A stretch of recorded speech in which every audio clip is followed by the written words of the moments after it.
Good afternoon, ladies and gentlemen. If you, well, let me take a moment and thank you for coming, and thank you for being here. This is very important, of what we're going to discuss today, because it is your children, your grandchildren, and your neighbors that will be affected. Our government doesn't care about your children. Amen. At all. If they did, they would not be doing what they're doing, either in Washington, Charleston, or Columbus.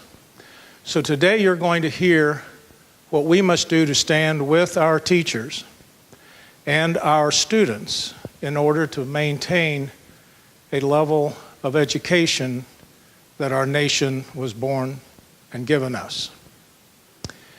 So as we start, if you will stand, we're going to have opening prayer by Ralph Kaufman. We're going to have the pledge.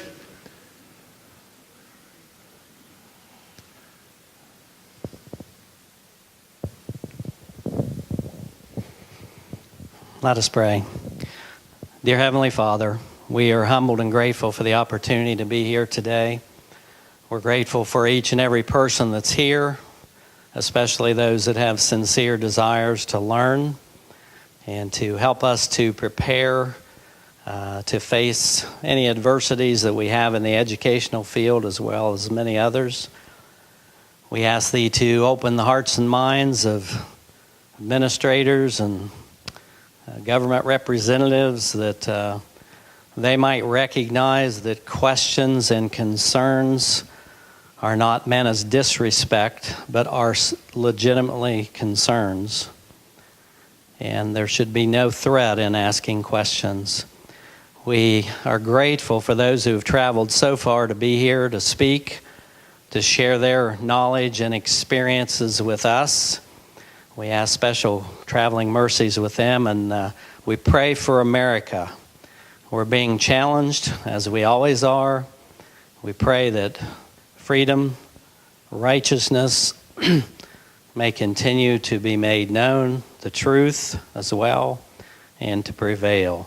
We dedicate this meeting unto Thee and thank Thee for the opportunity to be here. In the name of Jesus Christ, our Lord and Savior. Amen. You remain standing, please, for the Pledge of Allegiance to our flag. I pledge allegiance to the flag of the United States of America and to the republic for which it stands, one nation, under God, indivisible, with liberty and justice for all. Thank you. Thank you very much. As we begin today, if you have a question, please hold up your hand and one of our folks will bring you back a card to write it on, and then we will pick them up after the break. We're going to take a break in about an hour. That way you'll get a little flavor of maybe what the question you'll have, but you may already have a question. So in about an hour, we're going to take a break, and we'll have coffee and water, and we'll probably bring it out into here. And so as you think about your question, just write them down, hold your hand up, and whoops, they're gone. But I do have two people over there, but they're not going to be collecting them. They will be bringing up, and Rita's standing over here with cards right now. So if you do want a card to write your question on, the reason we do that, sometimes if people start asking questions, they may ask the same question over 2 or 3 times in various ways. So I know a lot of you will have questions, and we want to try to get those done as much as possible. So today, as we speak, if you all want to come right up here, we'd do our Vanna White entrance here, and I will give you a quick introductory of who these wonderful folks are and let them tell a little bit about you. And we will begin on, this is Emmett McGroarty. He is from Washington, D.C. Heidi Huber, Cincinnati. And the other one got caught in a storm in Washington last night, and all the flights were canceled, and Jamie did not make it. Jamie Gass could not be here today. So that's the reason we have 2 instead of 3, but these 2 will do admirably well. So with that, we will begin. and I'm going to let them decide which one goes first. Good afternoon. Again, I'm Heidi Huber. I'm from Cincinnati. Prior to the Common Core, I was just a Southwest Liberty leader. Now, I'm founder of Ohioans Against Common Core, and it is my sole purpose, or has been for the last 6 months.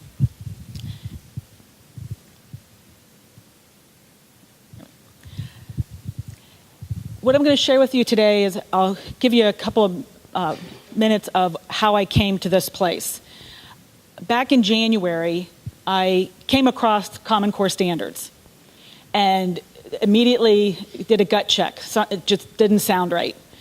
I also found it extremely unusual because as a part of my liberty work, it's always been in education because I feel that that is the fundamental piece to liberty.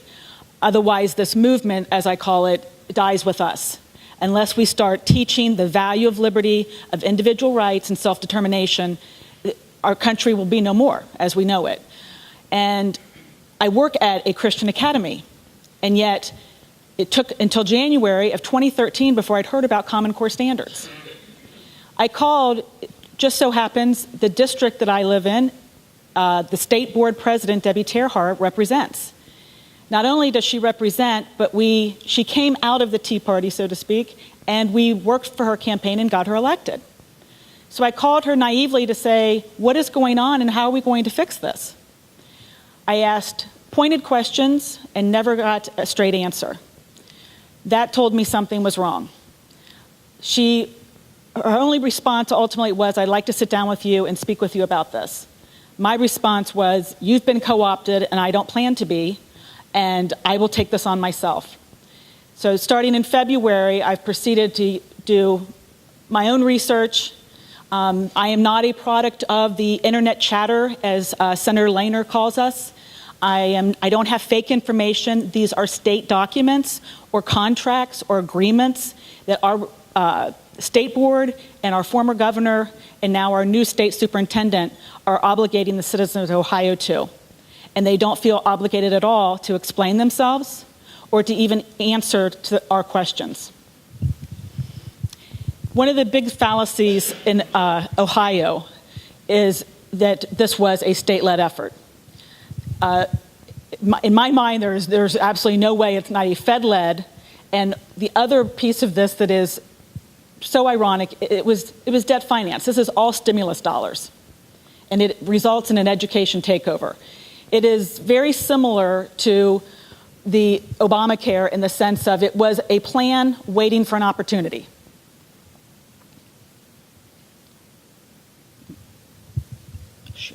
Sorry. Many of you may remember the 1990s where outcome-based education came to play. That all started with Marc Tucker and his Dear Hillary letter. If you recall that was Goals 2000, School to Work, and these have all of the same attributes and elements to Common Core. Common Core, as we refer to it, is nothing but an aggregate for a lot of criteria that were a part of the Race to the Top application. But it basically is federally controlled standards, assessments, ultimately curriculum as a result. And the fact that there is data mining without abandon is the most fearful part of this.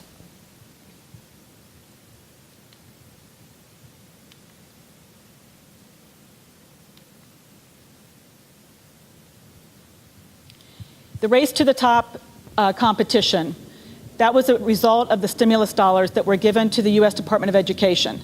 They left the U.S. Congress without any restrictions. They were simply to be divvied out to the states to maintain the academic programs that were within the states. Arne Duncan, the Secretary of Education, determined that, we can make this into a competition and we can accomplish what we have set out to do.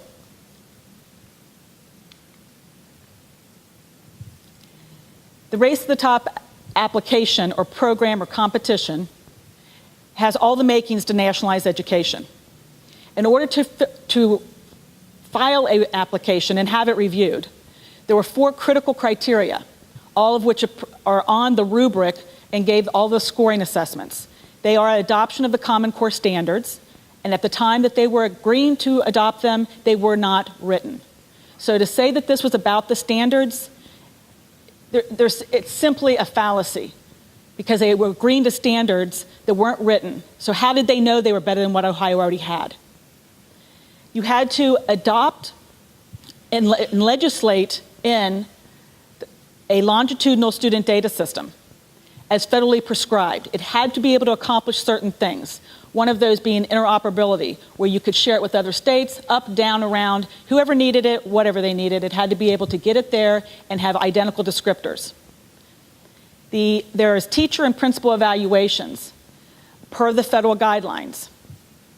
This is a way to spread your most successful teachers and principals to other districts, the low achieving districts. They want to be able to evaluate the teachers. They want it's tying the teacher's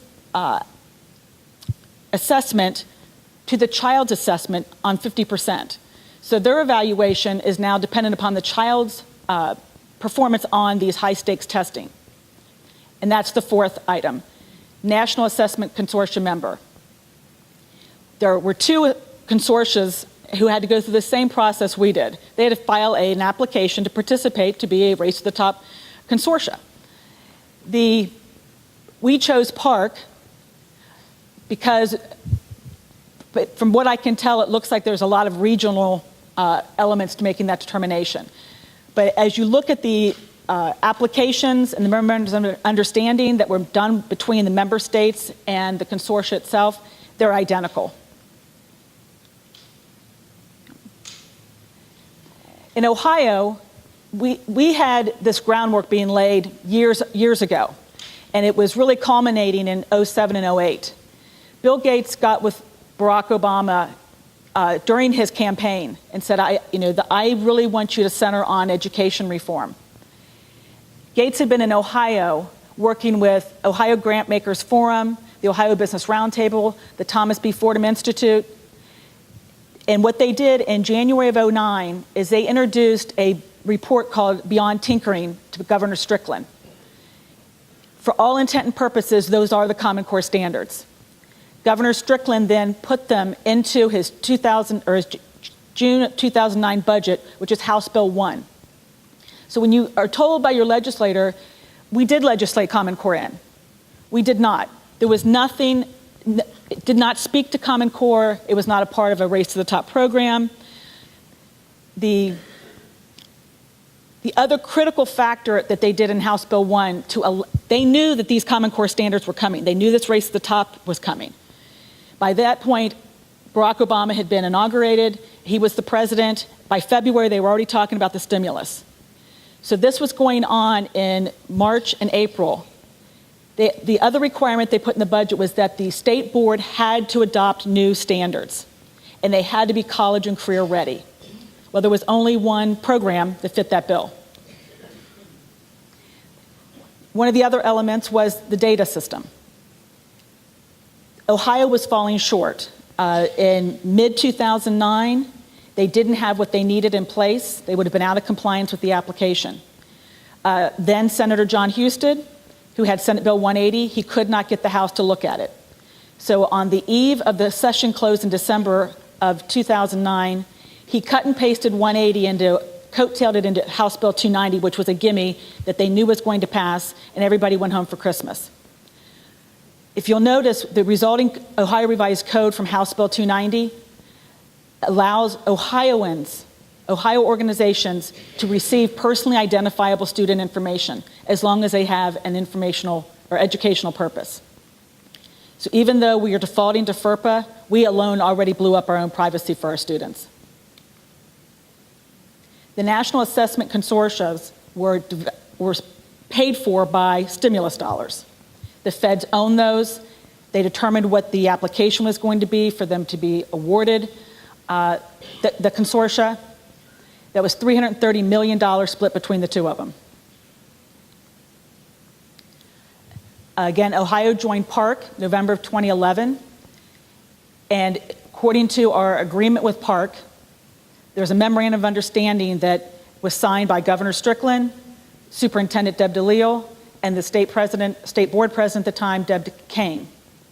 You had to adopt the Common Core standards. You had to implement the assessment by the 2014-15 school year. You have to agree with all the other member states, any decisions being made. You have to change any state laws that would be required to be able to be in compliance with this memorandum of understanding.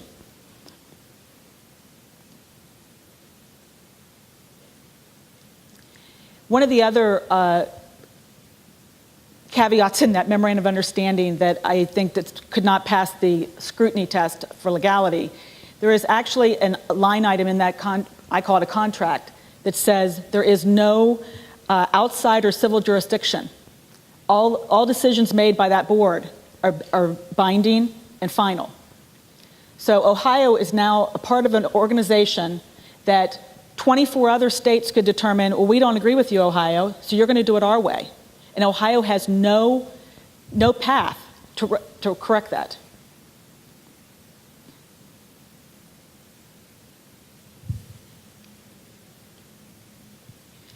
Many have said, well, why don't we just get out of the park consortia, and that would solve a lot of our problems.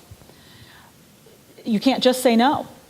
The memorandum that we signed requires us to give written notice of our exit. Then the other member states have to agree to let us out. And final approval comes from the U.S. Department of Education. Utah, back in August of 2012, their legislature voted them out of the Smarter Balanced Assessment Consortia. Arne Duncan won't let them out. So effectively, they're still a part of that consortia. Which leads you to wonder, if this was so wonderful and these standards are so much better, why all the incentives to join? Why are you punished if you want to leave? And why had none of us heard about this until this year? Outcome-based education is based on the premise of high-stakes testing. If you have standards, one of the things you keep hearing in Ohio is, these are standards. This has nothing to do with curriculum development. It has nothing to do with what the teacher does. The pedagogy, nothing changes. These are just more rigorous standards. Well, in outcome-based education, standards drive the assessment. We no longer control our own assessments. And the assessments will drive the curriculum. Because in outcome-based education, what gets tested gets taught. And Bill Gates gets it, that is the order of things. The state-led Common Core State Standards Initiative is developing clear, rigorous standards that will match the best in the world. Last month, 46 governors and chief state school officers made a public commitment to embrace those standards. This is encouraging, but identifying common standards is just the starting point. We'll only know if this effort has succeeded when the curriculum and tests are aligned to these standards. Secretary Arne Duncan recently announced that $350 million of the stimulus package will be used to create just these kinds of tests, next generation assessments aligned to the Common Core. When the tests are aligned to the common standards, the curriculum will line up as well.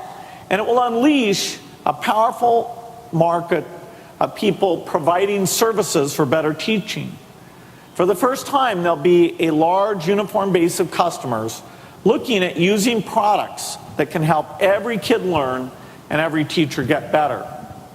Imagine having the people who create great online video games applying their intelligence to online tools that pull kids in and make algebra and other subjects fun.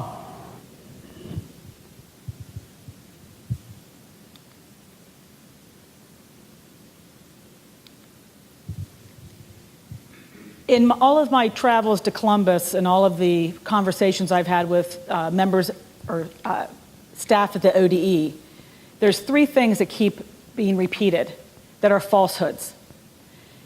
This is not a state-led effort. The NGA and the CCSSO hold the copyright to the Common Core standards.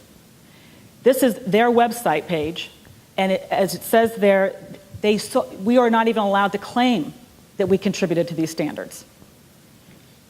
Below that, on that same page, they have a disclaimer in all caps with all the legalese with how relieving them of any fault as it relates to the standards. And again, the Ohio legislature never voted for Common Core standards. They voted for the Ohio core standards that were never described as a part of this package and never related to Common Core.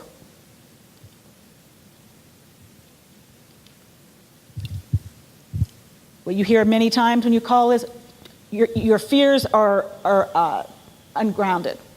We are Ohio, we are a local control state, we're different here. Well, the claim that we're a local control state is the same to claim we're a sovereign state. Maybe by law, by constitution, but not in practice. We have not been a local control state probably for about 6 months after the U.S. Department of Education was formed. Because as soon as you start dangling the carrot of federal dollars, the power is transferred to where the money is. If you go out on the ODE's site, they have what they call a school option table. And it tells you specifically what is required of public schools, chartered, non-public, the online schools, and it most certainly does dictate that it is compulsory for the public schools and many of the other school options to follow state and federal policy within their instructional design, as well as to take every required state test. And again, what gets tested gets taught. This is the slideshow that was given from the Fordham Institute to our former state superintendent, Stan Heffner. They tell you that this isn't curriculum related. They tell you that that'll be done at the local districts. And quite honestly, you don't even have to adopt Common Core if you don't want to. Well, the state transition timeline specifically states that in 2014-15 school year, phase 4, what is going to be done? Implementation of local control and instruction. I know at the academy that I work at, they have been in to audit our alignment of our curriculum to the standards. Much of that, I'm sure, is tied to the fact that even though we're a chartered non-public, we have voucher children. So the idea of school choice, there is no school choice. We're all the same. The other thing that is blaring on this slide, that at least to me should talk to teachers and local school districts, the accountability for teachers starts in that same year. 50%, although in the budget that came out of the conference committee on Thursday, they've reduced it to 35%. But the teachers are they're being evaluated on an assessment that they don't write, they don't grade, and they never get to see. So the idea that, I look at it, maybe you're a really conservative teacher, that's a really good way to get rid of you. You have no idea. You can't counter what they're telling you and even basically be able to defend yourself. They say this is what the numbers came back from the national assessment. You're not up to speed, your students aren't producing. The third biggest untruth out of Columbus is that Ohio's data is protected. It is not. Again, House Bill 290 opened up student identifiable data sharing within Ohio even.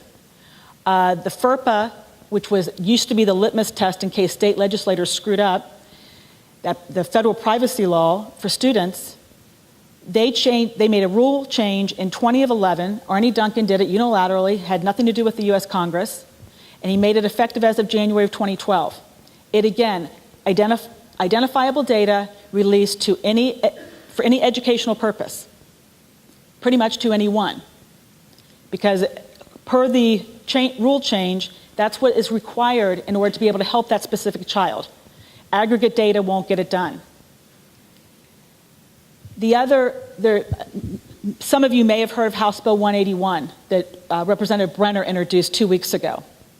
It is to stop federal sharing of student data with the feds. Well, the problem is, again, and this exposes the fact that these legislators do not know what they're dealing with. They do not know all of the tentacles of this beast. You cannot cut off the flow of data from our state to the feds. We're not sending it directly to the feds. They took care of that. They remove their fingerprints from the direct transmission. Our memorandum of understanding requires us to send every piece of data that we collect to the park consortia.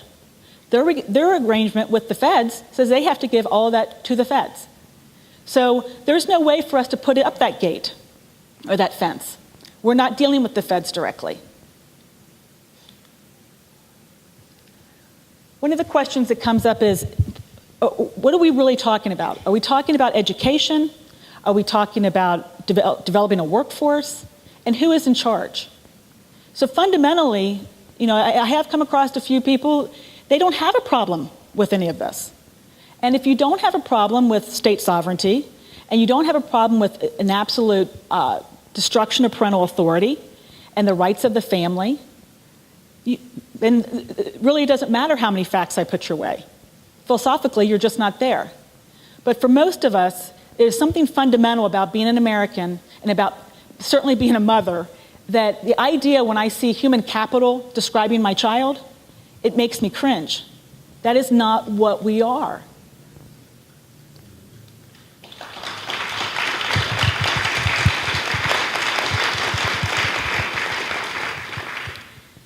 This slide, most people that see it that were involved in the Obamacare fight immediately think it's the Obamacare flow chart. This is the race to the top flow chart. It has a lot of similarities to the Obamacare flow chart. It identifies all of the people, basically the money exchange. Everybody identified on there either has a political or financial benefit to supporting the Common Core standards and being a part of the race to the top. Ironically, this was also timed parallel to the Obamacare fight, which is a lot of the reason most of us it was not on our radar. We were too busy fighting the other beast. But just like Obamacare's flowchart, all of those boxes, you can't find the word student, just like you can't find patient on the other flowchart. Again, Gates and company, as well as all of the other players, all the progressives, but I got to give it to them. This is almost a flawless plan. If they were only working for the good, what they could do. But in June of '09, when all of the states were starting to get on board, hearing about the Race to the Top competition, getting ready to adopt standards that weren't written yet, Bill Gates and the 3 other organizations were out in Oregon coming up with this conference and this following report that they actually named Multi-State Human Capital Development Data System. And they are drooling over the idea of what data can be mined now, that these states are going to be on board, that they're going to be bribed for this false competition, and that one of the things that must be done is that the states have to have these student longitudinal data systems. In that one short intro there, it talks about that they develop the human capital for state stakeholders. Again, parents aren't stakeholders, just so you know. Failure of 3 rounds of federal grants prior to that. Ohio participated in 2 of those. Ohio actually had one of the broadest and most expansive data collection systems in place prior to the competition. The stimulus required that the data system assurance be in exchange for state stabilization funds. So that's where they knew, okay, these other grants didn't work. Now we're going to say we're not going to give you any of the funding from the stabilization fund unless you assure us you'll do this. They refer to the stock and flow of human capital and the disaggregation of data. Many of us think about data, they've, I guess, convinced us, I'm not, but that we need this data. We need to compare. We need to see and make sure that we're getting value for the taxpayer. But we've all assumed that this was aggregated data. Our child wasn't identified. Well, again, it comes up in this report. It has to be non-aggregated data. Otherwise, they won't be able to shape public through federal grants, through federal dollars. All of us are familiar with the Medicaid expansion. They come in with a little bit of a prize. They either borrow it or print it. So they don't have any limitations. And that was the case here. They took this federal grant, which was the Race to the Top competition, They developed all of these things that were requirements to even apply for the grant: Common Core Standards, Teacher Evaluation Plan, Longitudinal Student Data System, and the PARCC assessment. All of those things then feed up to basically nationalizing education, and it feeds to the U.S. Department of Education. And then the cycle begins again. Because if you go out and look at the Ohio education budget that was just cleared the conference committee, out of a $10 billion budget, $2 billion is federal dollars. And they're grant upon grant upon grant, basically implementing what they want done in education in our state. So in order to stay in compliance with these, what will happen is they'll say, oh, well, you can't get that done on your data system. Well, we really want that, so we'll offer you a $2 million grant. So it doesn't cost Ohio anything. Ohio's legislators are the ones who are going to have to turn off the spigot. We are so far in at 20% of our budget, I'm not quite sure how Ohio ever returns to truly being even state-controlled, much less local control. So what's the outcome of these state-led voluntary programs? Well, we have national achievement standards, federally directed data mining, federally mandated teacher and principal evaluations, and a national assessment. So for all intent and purposes, they have already fundamentally transformed American education. So where are we at? Well, the only way to truly repeal this, because the four legs of the stool, as I call it, are all entangled with one another. You can't lob off one. They're all dependent. They all work in concert to achieve the system that they're trying to arrive at. So a full repeal would basically be a rescinding of the Race to the Top application, pulling back all of those promises and guarantees we made in that application. Many legislators, well, what are we going to do about it if they ask for the money back? I said, be prepared to give it back. We're talking about, we've only received $200 million at this point. $200 million on a $10 million education budget is nothing. And they are basically controlling every classroom with that $200 million. It's a no-brainer. We're just throwing good money after bad money. There was legislation that had to be put in place in order to be in compliance with it, such as the House Bill 290, the changing of the standards to college and career ready. All of that code, all of those laws need to be repealed and drawn back. And then we need to sit down and do what a competent professional state board would do and organically develop our own standards. One of the questions that they cannot answer for me, well, they can, but they don't want to because it reveals what they've done, is there's 4 subjects right now that we redid in 2010 that we had to develop new standards for. ELA and math are the only 2 that are Common Core standards. We organically developed our history and our science.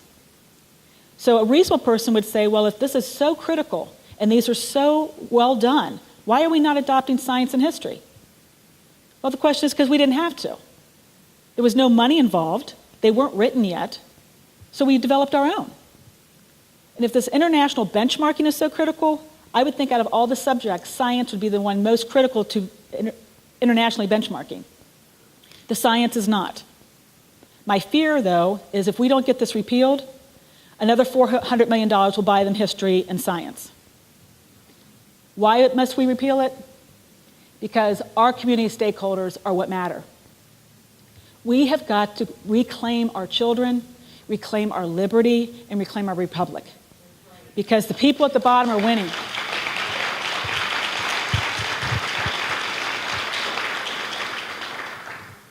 And I put this last slide. Monday night, I attended a debate that Debbie Terahar, our state board president, had in Southwest Ohio. She required that I not be allowed to be a part of the panel. That was her requirement. Actually, I was in the audience. There was a question that came up. Actually, the woman who did oppose her as a panelist showed the David Coleman video that I'm about ready to show. Then when she came up, she was asked, what do you think about that video? She said, that's not the David Coleman I know. Well, Mrs. Terahar, that's because he duped you too. This doesn't take a whole lot to put together. The other extremely infuriating piece of Monday night, when they were asked about the park assessment and the funding in the budget and so forth, she deferred her question to her husband, who was Representative Lou Terhar, who was in the audience. He got up and he was wrong. He was saying that the $10 million in the state budget was going to buy computers for the local districts and that the kids deserved it. So I stood up with the budget in my hand and the line item detail, and I said, could we just read from this? That is not what it is. I was shut down then, told to sit down and be quiet, and that I could not read from the budget. At the end, I asked if I could read the grant that mandates that we collect this data that's in the budget per their articulation, not mine. I was again told no, they didn't want to hear it. We are at a crossroads. The thing that I find encouraging, the audience was livid. They came there for information. They knew they were being denied. And as I drove home, I tried to stay on the fact that, the Gandhi quote, first they ignore you, which obviously has been done, then they dismiss you, then they fight you, and then you win. We're on step 3. And if we really pull together, and if we get behind our legislators who are willing to fight this with us, we can beat this. Because these are our children, and this is our country. Would you play that, Todd? When I was involved in convincing governors and others around this country to adopt these standards, it was not Obama likes them. Do you think that would have gone well with the Republican crowd? So what you'll find of me as the new president of the College Board is I'm obsessed with moments where there is overwhelming evidence, does that make sense, and a moment of action to be taken. And I think we have discovered ones that I believe Dan Wagner may have talked to you about already yesterday. Did he share some of this already? Some, says Aaron, to my right. I want to introduce a topic, but as I introduce it, I want to talk about another man who used data to change the world, someone who I admire quite a bit. Because, again, as you think about your power and your force in this world, let's remember who really won the election. Shall we call it Nate Silver? Against all the blowhards of political commentary, the predictions of the nerds were decisive. But perhaps more exciting than the person who stood to the side and handicapped the election is the person who led the Obama campaign's use of data to galvanize a generation of low-income people to vote like they had never had before. Whether you are Republican or Democrat, the simple precision and excellence of the use of information to achieve a result is something in my mind that deserves astonishment. It means, again, that there is no force greater. Think about it. Think about hundreds of millions of dollars spent on this campaign. And what made the difference, right? A lot of things.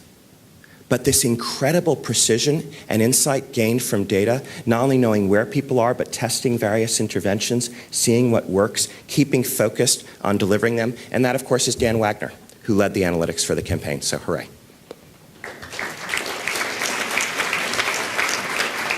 We're partnering with Dan Wagner's team from the campaign on the data side we actually have the largest set of data perhaps on some counts. As a membership institution, we have school counselors are part of members of the College Board, high schools and colleges. How can we leverage our members in a sense as an army to propel these kids forward?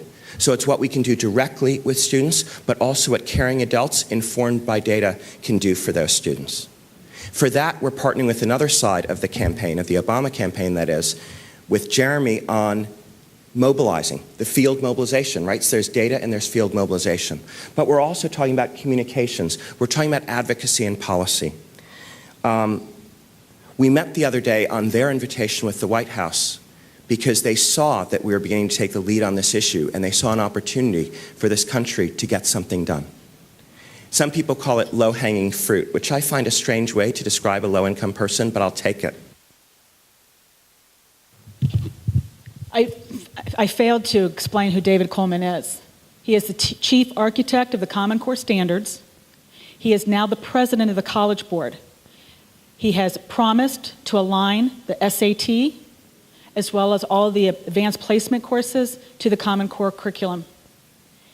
He holds all the control now for the passage from high school graduation into college. They have thought of everything. It is our responsibility to say, no, we won't participate. These are our children. We'll do it our way.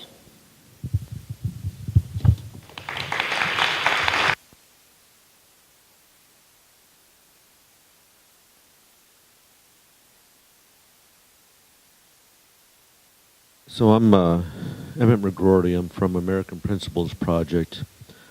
APP was founded for the purpose of recommitting America to its founding principles. And I was hired specifically to concentrate on parental rights, parental liberties, specifically how do we protect parents from states and federal government that want to intrude on the parent-child relationship, drive a wedge between parent and child. And I came across the Common Core program as it was unfolding in 2009. And this gets back to something Glenn was saying in his introduction. And I started looking into it, and I realized that really this is the keystone threat to our founding, and not just from the parental rights perspective. I think overall, Glenn said in his introduction that you have to go to your legislators and question them, and respectfully and bring them up to speed on what's going on. Because of the way the Common Core was pushed onto the states, pushed onto the people, very few legislators across the country, even today, have any sense of what's involved with the Common Core in the whole Common Core system, and that's what we're fighting on one hand. I think the Common Core, when you look at how it was foisted upon the states, is really a blueprint for federal for further federal intrusions and for further really special interest control of policy making. That's on one hand. On the other hand, the Common Core is substantively is inferior to what states had before, and I think it's also a radical shift in education theory, or the purpose of education. So and then this gets to the founding. Both these things get to the founding.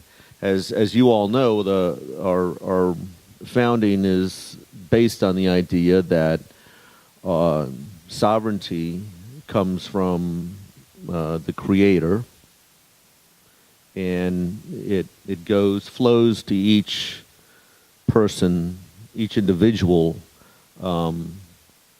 equally. And then the individuals basically give a grant of a limited portion of that sovereignty to government. And so underlying that, or flowing from that, is the idea that government is to be citizen directed, and that's how America was founded, from the town halls and the meeting houses across the colonies. And they decided that they're going to form the Continental Congress and push the Continental Congress to declare our independence. And what we've had, I think, over, and this is part of what's happened with education, both the content and the process-wise. Over the last 70 years or so, we've had this march on the founding. And underlying it is the idea, well, we live in a complex world now with a global economy, which I always kind of find amusing since our founding fathers were heavily engaged in international trade. But we're in this complex world, and we have these huge international movements and crises that have to be dealt with. There's huge international corporations. So the idea is, well, you really can't, we really can't have citizen-directed government anymore. We just can't trust the people to govern. And we have to turn that model on its head, our constitutional model, our founding model on its head, and we really need government to manage the people. And this all comes to a head with the Common Core, as Heidi was laying out. You know, from an educational perspective, well, we're not going to educate children to be citizen leaders. We just need to educate them to be cogs in the workforce. And then it's that same mentality that created this plan to push the Common Core in the states. So let's back up about 20 years ago. You probably remember there was this attempt to have national history standards. And Lynn Cheney and American Enterprise Institute raised the red flag and said, well, these standards aren't faithful to our founding. So it was rejected, and the national standards movement kind of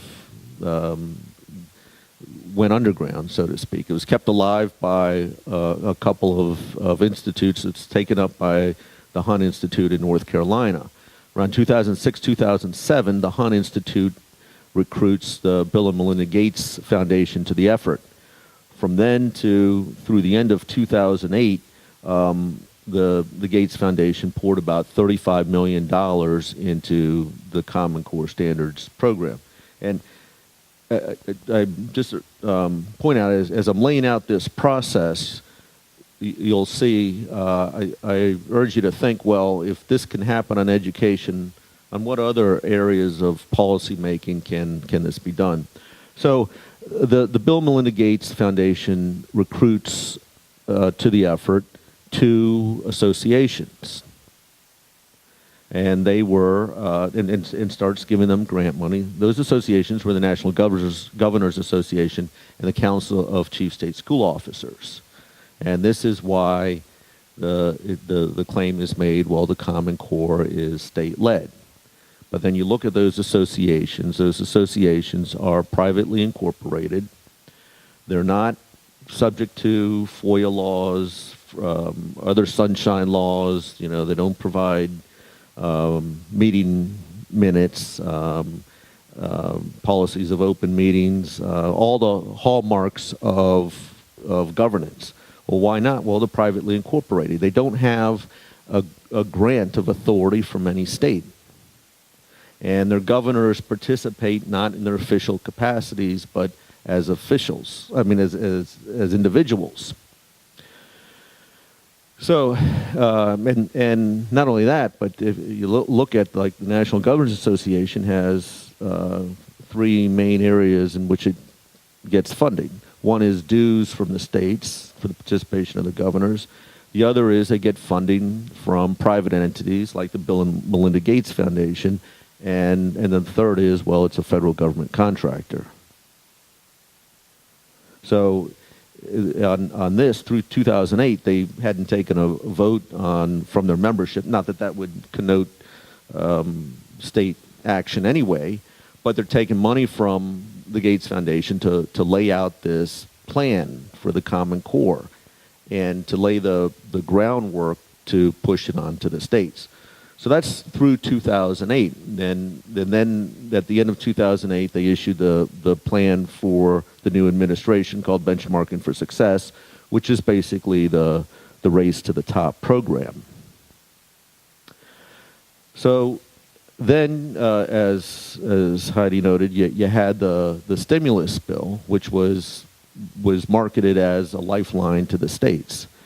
But I respectfully suggest that on this issue, that lifeline was turned into a weapon, and it was much more than just bribing the states, offering them money in exchange for policy changes, and I think this is important. It shows just how disrespectful this was to the Constitution and to the people. So the Race to the Top program said to the states, well, you can compete for this money, your taxpayers' money, which right then is an insult. Why do the people have to compete for the money that's their money? You can compete for it, and here's the competition factors. We're going to grade you on whether or not you commit yourselves to our policies. And then those policies were what was laid out in Benchmarking for Success. So Common Core standards, assessments, federally developed assessments aligned with the standards, teacher evaluations based on the assessments, data collection. And those who can show us that you're going to be faithful to our vision, you're the ones that will score the highest points. But that's not all, right? You remember back then the states were being told by the federal government, by the administration, if you don't take this money, you're going to have to lay off hundreds of thousands of teachers. And then they were told, well, a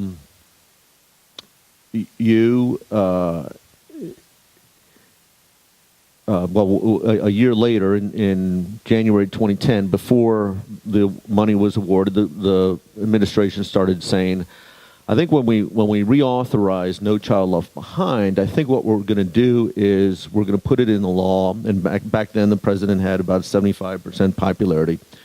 We're going to put it in the law that in order to get that part of the federal education dollar that's meant to help pay for the education of economically disadvantaged children, in order to get that money, we think you're going to have to, we're going to get it in the law that you can only get that money if you're committed to our reform agenda. So the governors are sitting here thinking, well, I don't want to be accused of not wanting to educate poor children. And then you look at how it unfolded, and it is even more appalling. So in 2009, the states were told you can access this money. These Common Core standards are going to be internationally benchmarked, evidence-based, rigorous. Problem was the Common Core hadn't been developed at that point. The administration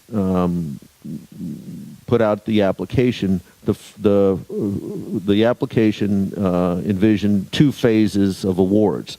The first, phase 1, applications were due by the states to the federal government January 19th, 2010. The first draft of the Common Core, in those applications, the states committed to the standards. And then in the applications, they also committed to using the federally developed tests. And they signed that document committing themselves, as Heidi was talking about, committing themselves to those tests. So what happens then? At that point, the state has already signed on. They've committed themselves to using the federally developed test, which hadn't been developed yet. And in doing so, they committed their states to the Common Core because the assessments were going to be aligned with the Common Core, and teachers and states and schools are going to be evaluated by how the students did on those tests. So that was January 2010. Some states submitted the applications. The first draft of the Common Core was released in March 2010. So you had to commit to the Common Core in the assessments before you saw the draft, the first draft. The second round of applications was due on June 1, 2010. The final draft of the Common Core was released the next day, June 2nd, 2010. And then the states had 2 months in which to formally adopt the Common Core, which is, which you think about what needed to be done was simply not enough time to usher in a new system that everyone agreed was going to transform the education of every child in America. So in that 2-month period of time, this was an issue that was put before the school boards. What would the school boards have to do? I mean, to be respectful of the people in the constitutional process. I think they would have had to evaluate the standards, compare them to their old standards, decide which one was better. This is at a minimum. Then they would have to give a full notice and briefing to the legislatures. And then finally, I would think that most of the legislators, if they had known what this really entailed, would have scheduled town hall meetings with the people. None of this was going to happen in that 2-month period, and in fact, none of it really did happen in any meaningful way. Moreover, it was almost moot at that point anyway because the states had committed to the federally developed assessments. And in those assessments, the federal government has announced review boards to review the product that's being developed by the consultants who are getting the money. So that was why you had states and how you had so many states sign on board to a system so quickly, and it shows you how what a dangerous precedent this is for our country, for our founding. The people in the Constitution have been so disrespected and so marginalized on an issue that is really a fundamental liberty, the education and upbringing of our children. That's one of the most fundamental liberties as a matter of parental love, and it's also one of the most fundamental liberties in terms of essentially evangelizing the next generation or teaching the next generation about our founding.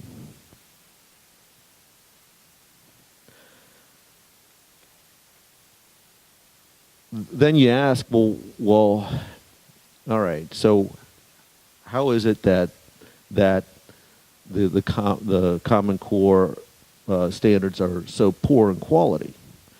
And again, this gets to, I think, the mentality of the people and the process they put in place. Right? So you evade the people. Well, the people are the ultimate earthly judge of what government does. And the people were cut out of the process.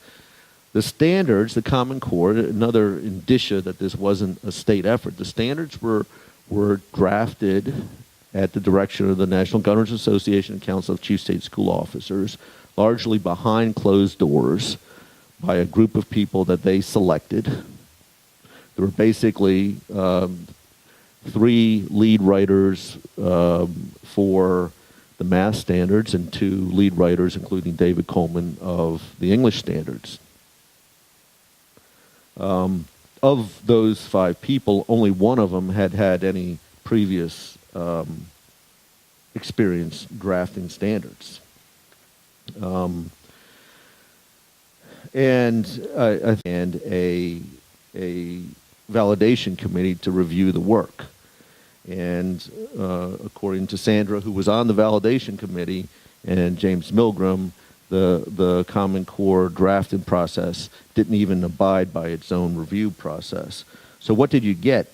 I'll read you a quote from the only mathematician, math content expert on the Common Core Validation Committee. James Milgram, a professor at Stanford University, said, "It's almost a joke to think that a graduate of the Common Core program is going to be ready for university math."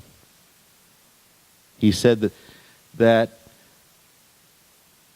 such a graduate would be 2 years behind his peers in high-performing countries by 8th grade, and that it would only get worse after that.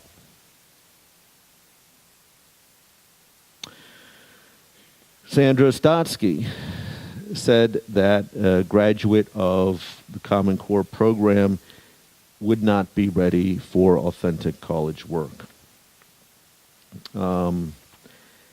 And this gets to Heidi's point about workforce preparation. There's evidence that this is actually was really the intent of the people who drafted the Common Core. Dr.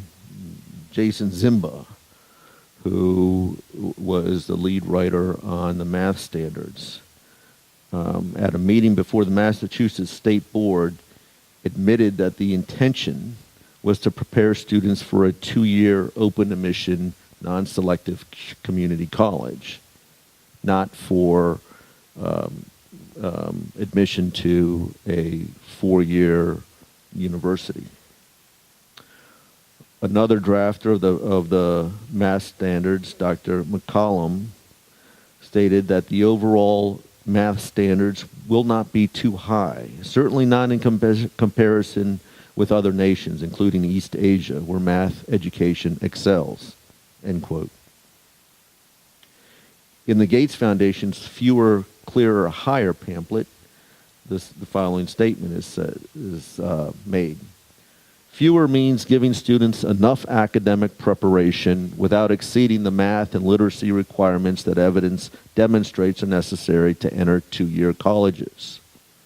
Well, why don't you want to exceed those math and literacy requirements? Well, it's because, as Heidi was saying, you have a utilitarian view of the student. They're human capital. So what you spend to educate them is a drain on government, as opposed to the traditional American view that we want to educate children to be entrepreneurs, to be citizen leaders, to fully exercise their liberties. And you look at the ELA standards. So with the ELA standards, David Coleman ushered in a much greater emphasis on informational texts as opposed to classic literature. So what's informational text? Informational texts are things like speeches, government bulletins, executive orders, marketing brochures, excerpts from computer manuals. And the problem is that doesn't square with evidence. It doesn't square with reality. The studies show, and experts such as Sandra Stotsky will testify and have testified, that it's through the study of classic literature that children learn how to express themselves, that they most readily acquire vocabulary, that they hone their critical thinking skills. Not only that, but it's through the study of classic literature that children learn how to, or that children vicariously study the timeless moral dilemmas of man. That they vicariously study prudential decision making and learn empathy for others. in short, I think it's through the study of classic literature that we can say that's part of the process of raising children to be citizen leaders. But that's not one of the goals of the Common Core, neither the way it was implemented nor the content. Going forward, oh, by the way, ELA, Common Core ELA fails to include cursive writing, but people don't need to learn how to read the Declaration. Going forward, though, getting back to our founding. So what has Ohio, what has West Virginia done with this system? Well, whereas before the decisions on education policy were made within the state, now large portions of that policy have been pushed outside the state. So the Common Core are owned by associations, private associations. So Ohio can't change any of the standards. That's the agreement. You can't change one word of the standards. You have to implement them totally. You can add 15%, but that 15% won't be tested anyway. And then the assessments, well, the assessments are federally funded. And the federal government, as we said, has even set up review boards to review the work of the consortium. And so who's at the table? Whereas before you could go to your state reps and say, I don't like this, you need to change this, or I'm worried about this, or please look into this. Now let's look at who's the table. So you used to own the table. Now it's on the standard side. Well, at the table are a collection of 45 different states. Not only that, the two associations that own the standards and the private interests that funded the standards, plus the federal government. And then you kind of have the same interest in the with the tests. So who's what's the big power in the room? Well, it's the big power in the room is going to be the federal government and the private interest who foisted this process on the people anyway. So I think it'd be ludicrous to even suggest that the state is going to have and the people are going to have any more input going forward than they do now. Well, what's at stake? Well, there's the governance of the standards. Do we change the standards? Do we add to them? Do we add more subjects? And then the same thing with the tests. Should the tests include attitudinal information, for instance? Should we have, as the consortia envision, have computers grading constructive answer questions, short answer questions? The school calendar, right? If you have students all across the country taking the same tests, you can't have one set of students, one group of students that have a month, 6 weeks more schooling under their belts than another set of students. So you're pretty much going to have to align school calendars. And then through this whole system, teach and evaluation. And then as Heidi was talking about this massive data collection that's going on, both through the standards and being pushed down by the federal government. And I just want to say a few notes on that. The basic federal privacy bill was passed in 1974, the Family Educational Rights and Privacy Act. It's been amended only slightly by Congress since then. And then a year and a half ago, the administration promulgated new regulations that basically turned the law on its head. and changed it from being a privacy protection law to a data sharing law that allows the data to be shared across departments, among states, with the federal government, and to even be shared with private entities. And that's student level data. And the administration will say, well, the names will be stripped out and a student identifier will be attached. Well, that doesn't protect anyone's privacy rights. You still have to, they still intend to track the child from preschool through the end of their careers. One of the grants in process issued by the Department of Labor envisions departments of labor sharing data with departments of education. On top of all that, the computer software experts, information experts say that now, with only a few points of data, identity can be reattached to a student anyway. So the Federal Privacy Rights Act needed to be amended anyway.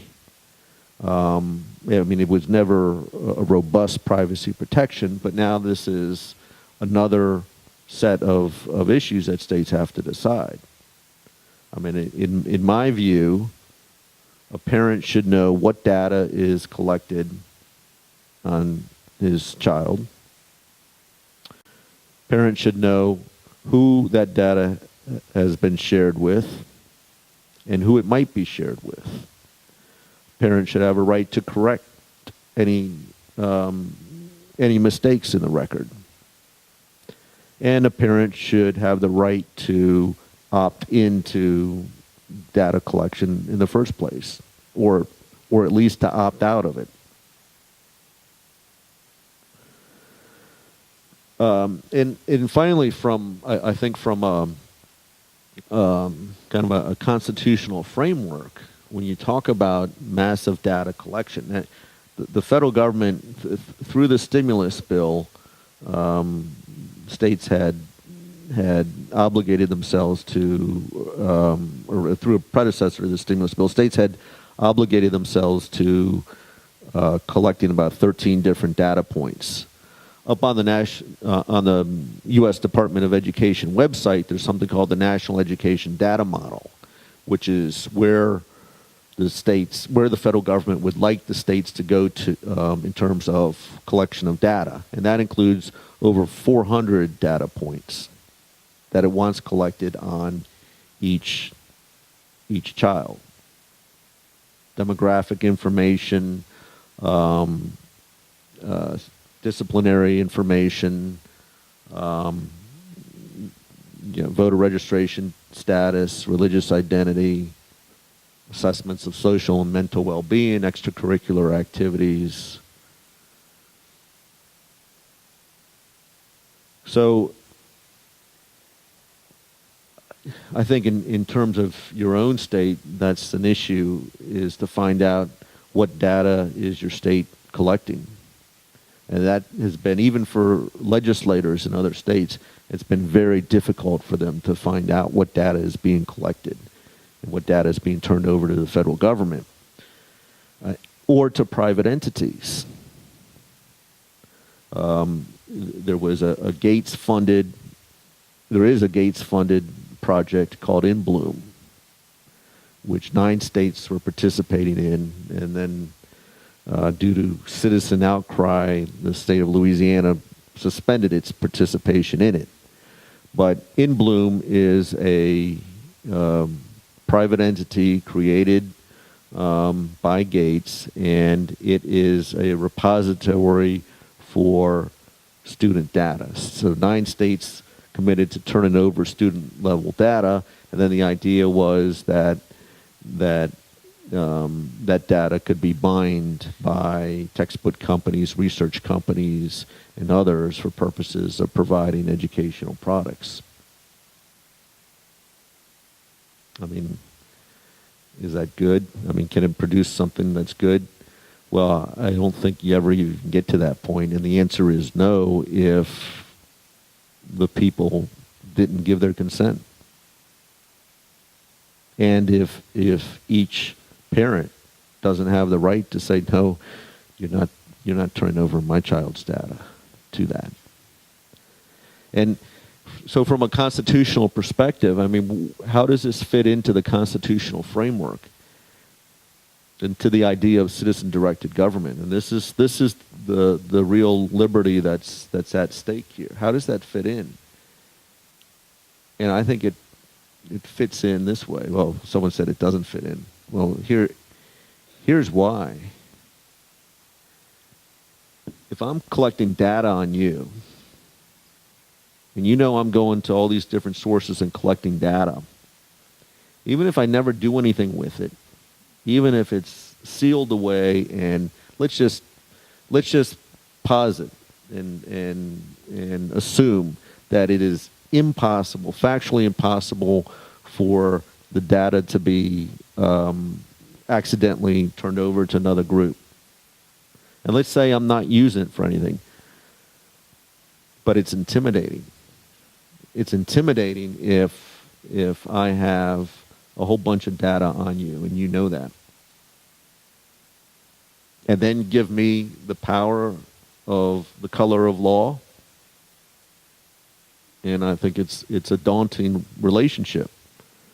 And do we really still have citizen-directed government if the citizens are afraid of government? Decision-making from the people, and really get to the point of really...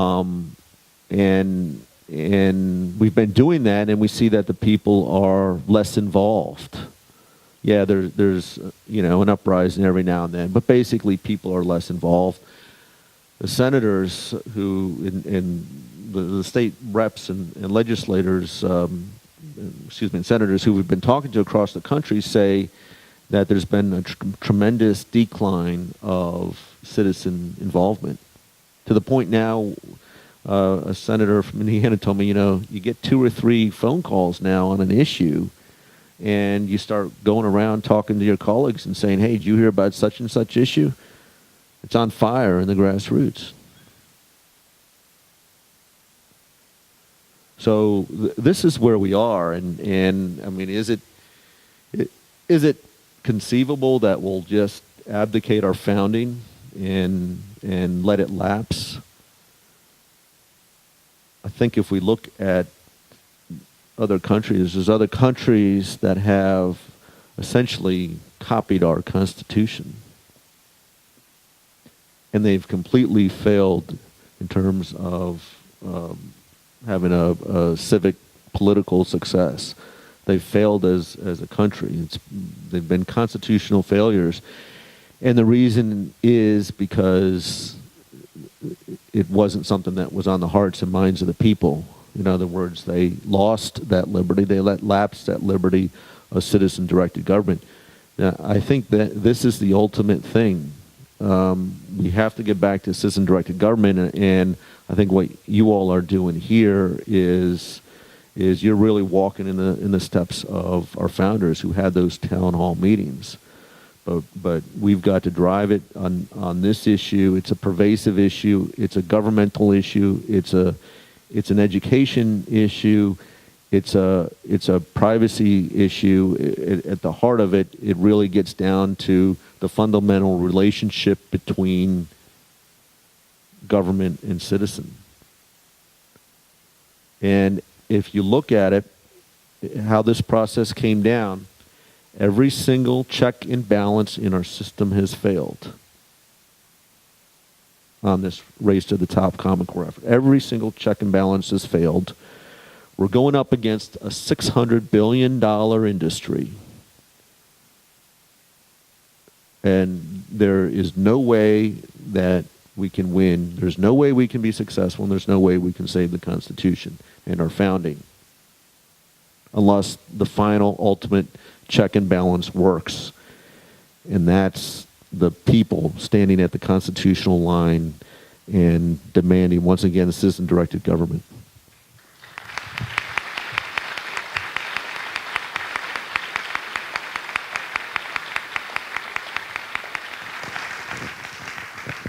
Okay, now that you're all ready to scream, we're going to take a 10-minute break. There are restrooms that direction.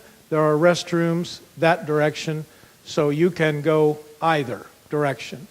So, and we're going to let our guests take a quick break, so try not to tie them up too much. They need to get just a little air before they come back and start taking questions. I'm Jim Butler from Point Pleasant, West Virginia. I want to encourage you to maybe get involved yourself or encourage someone else who maybe don't think they're cut out for it, because actually I think that's more, I'd say ordinary people need to be involved. So thank you for showing up today.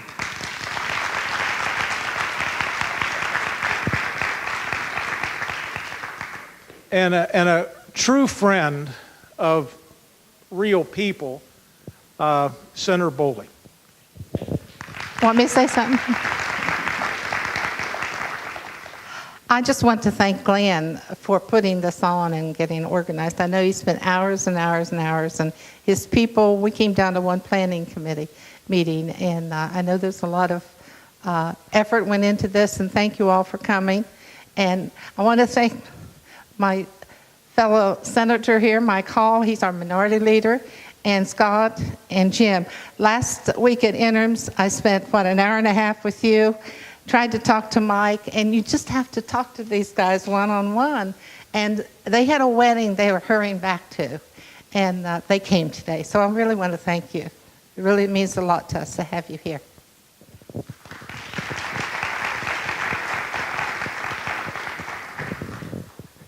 For those of you that are in West Virginia, you're blessed. For us that are in Ohio, let's bring them over. We have nothing like this. We have one person, Andy Thompson, well, two in the House. Yes. Senate, gone.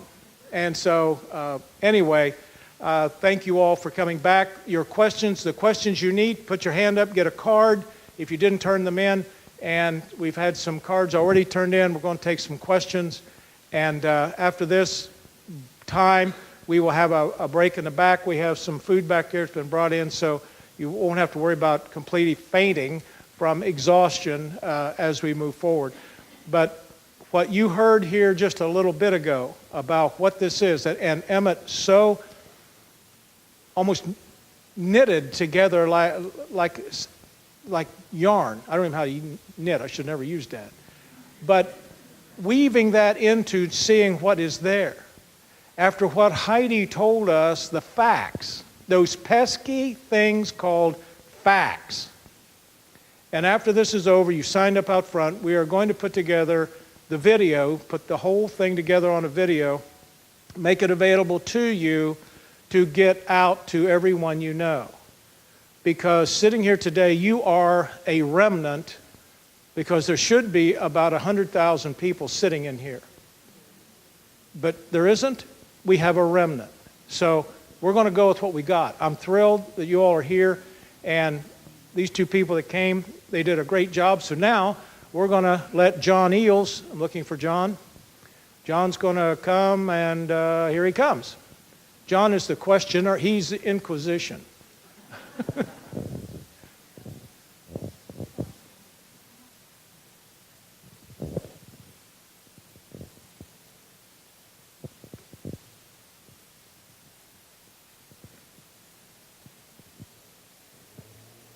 First question, briefly, what is the argument for Common Core? And without getting into the constitutional issues, why should we be against it? Speaking of standards and curriculum, we are told that standards are higher to allow us to compete.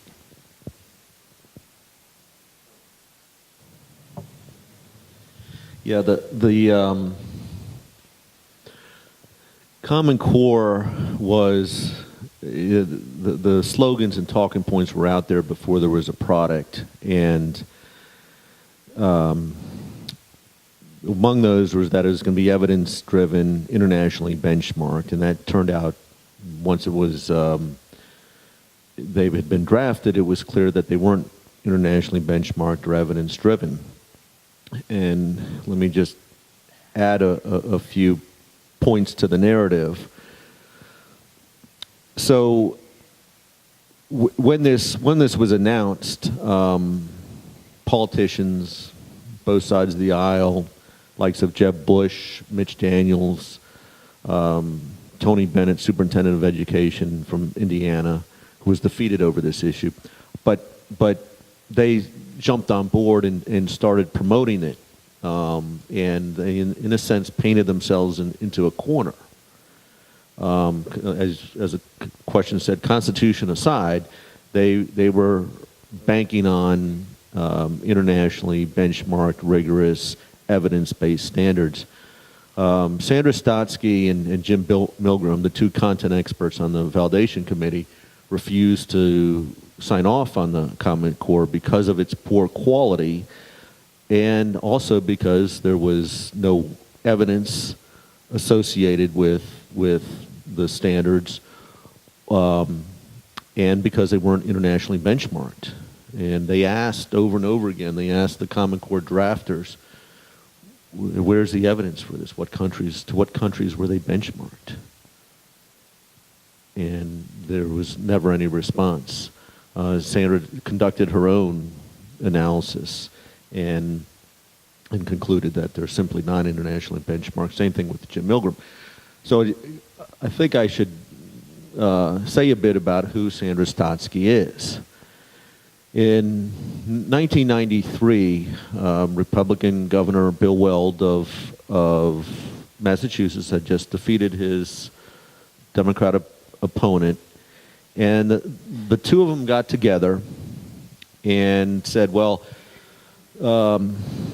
education achievement in Massachusetts used to be really high, now it's just kind of middle of the pack. What can we do to make it better? So they put together a bipartisan commission and looked at it from the ground up, which I think is significant. They went to parents and teachers and talked to them and looked at evidence. This whole process was led by Sandra Stotsky. And the conclusion of this inquiry was that Massachusetts should go back to classic education, the study of classic literature and direct instruction math. So Massachusetts did that. And now for the last, many of you probably know there's a National Assessment of Educational Progress. It's a federally administered sample test.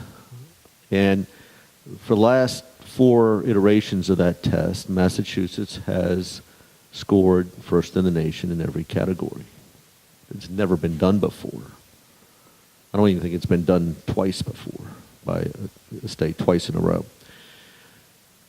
Not only that, then Massachusetts entered the more rigorous of the international competitions, the TIMSS test.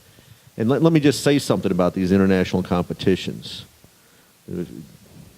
Few people like to talk about the facts.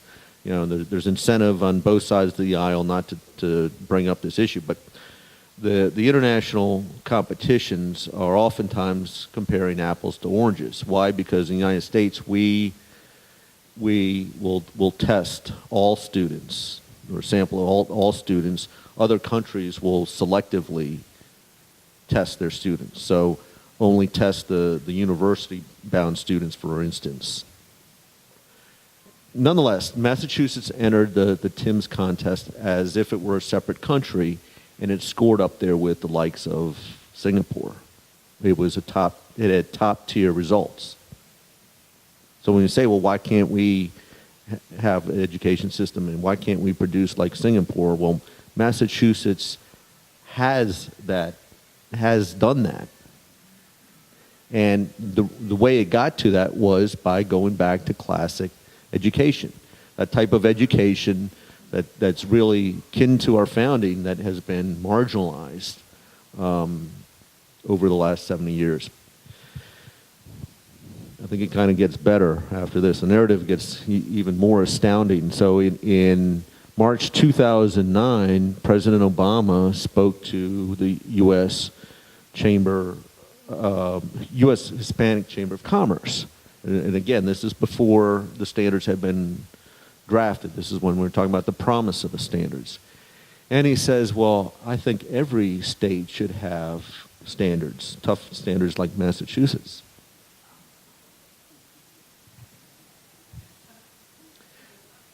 The end result was the Common Core was nothing like Massachusetts.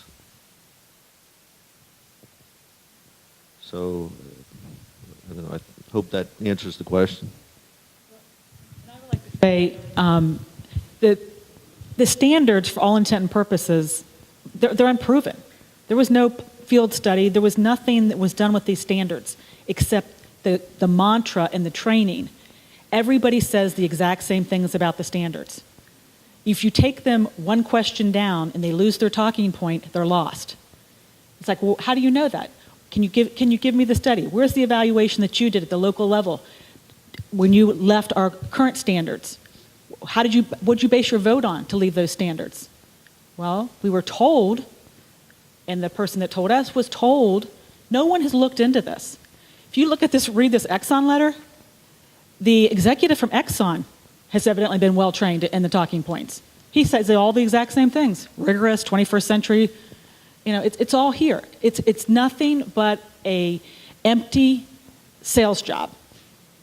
And the idea that we would have elected officials feeling no more responsibility than what they have to throw back those same talking points to us. And I have legislators who are paid with my tax dollars telling me I'm irrational, I have fake information, I'm a product of the internet chatter. I mean, it's beyond, again, the idea of how our system is supposed to work. They're supposed to be representative government. They're not representing us. I applaud you. That is exactly what we need to get back to. Representatives, people that are us. The Common Core, the quality of it is reflective of the poor process, and we concentrated on the process, but I'd say a few words about the quality of the math standards. So in California about 15 years ago, California decided we're going to move Algebra 1 from 9th grade to 8th grade because that's what the high-performing countries did.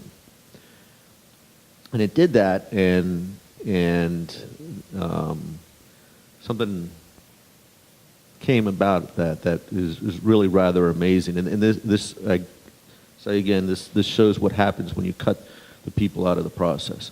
So it moved Algebra 1 to the 8th grade, and then what happened, the thinking is that, well, in 8th grade, if you take Algebra 1 and complete Algebra 1, you have a more natural, comfortable progression to calculus by 12th grade. And you need calculus if you want to get into university math and engineering and the sciences. When California did this, there was a disproportionate increase in the number of economically disadvantaged students who got to calculus by 12th grade. So the realization of that was, well, the reason is when Algebra 1 is in 9th grade, you can still get to calculus by 12th grade, but the students who can benefit from that are the ones who can afford tutors and summer classes and things like that. Common Core puts Algebra 1 back to 9th grade. Evidence-based, Common Core wasn't evidence-based. They never would have put Algebra 1 in 9th grade. What else does Common Core math do? Well, it throws out Euclidean geometry, the system of teaching geometry that's worked for thousands of years. It throws it out in favor of a system of teaching geometry that has never been successfully implemented K-12 anywhere in the world. It was tried, for example, at a gifted and talented school in the old Soviet Union about 25 years ago, and it was dismissed as a failure. Evidence-based, that's now our national system of teaching geometry. The Common Core in math, it goes with, ushers in fuzzy math.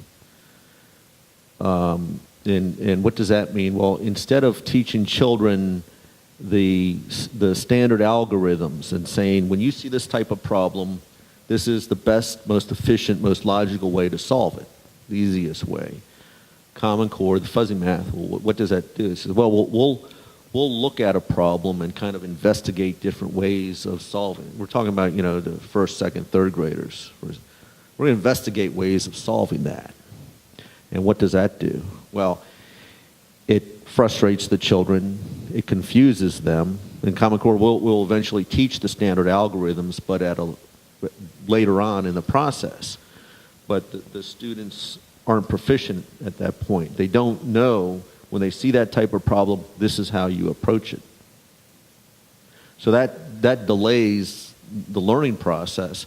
And as a result, the Common Core has to leave out some things, like conversions from fractions to decimals to percentages. Greatest common factor. All of this, I think, gets back to the process. This is a process in which the people were cut out, and we essentially had a PR lobbying campaign inflicted on the state boards of education, whereby slogans rule. So.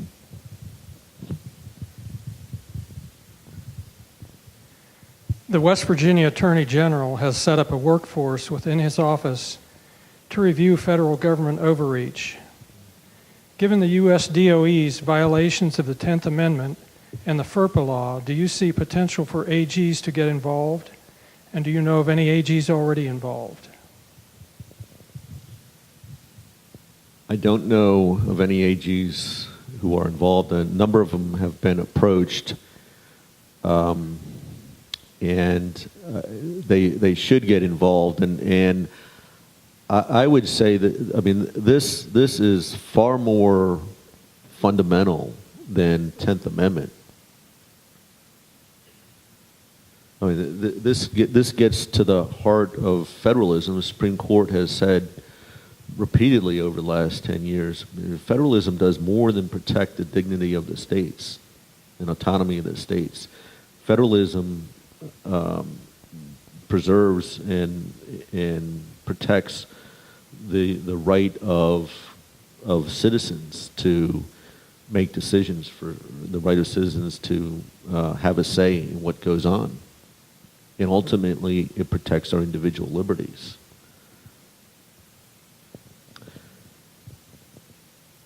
And what that means ultimately is that these powers, these authorities, it's reckless and irresponsible for a governor or a state board of education to say, I'm going to turn this over to the federal government or a consortium of states or associations or a combination of all of that. And I think attorneys general should get involved in this, and they should make a big stink about it. And I encourage them to do that. Ultimately, though, I think this has to be a movement of the people. It's legal action. If they even have standing to take the legal action takes a long time. Legal action, the courts always try to narrowly tailor the remedies. They usually do. But most importantly, the people aren't engaged in the process, and we've got to wake America up. We need a political awakening in America, and we're really not going to get that through actions by the Attorney General. And what's more, I'm worried that legislators will say, oh, there's a case going on. I don't want to get involved in this when there's a case in court. I mean, what legislators need to be told is you need to oppose this. I don't want just your name co-sponsoring something. I want your leadership in getting us out of this and reclaiming our state sovereignty and restoring the dignity of parents and citizens.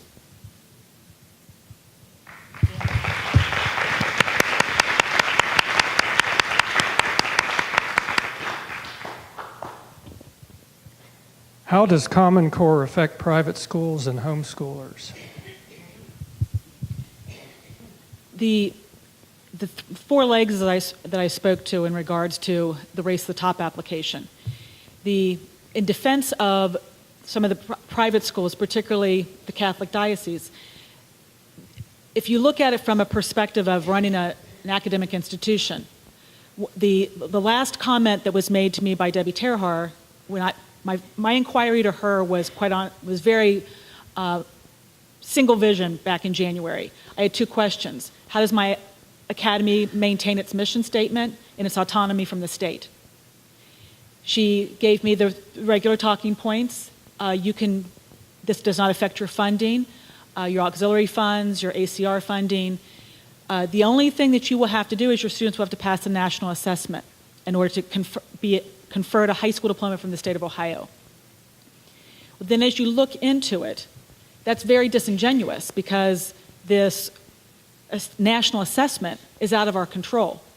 And how do you take an institution, a high school, and substantiate its purpose without being able to tell people who are paying $5,000 to $10,000 a year in tuition, well, we're hoping we'll be able to graduate your child from the state of Ohio. And the homeschoolers right now, they still have in Ohio, they have a couple levels of Ohio Revised Code that protects them.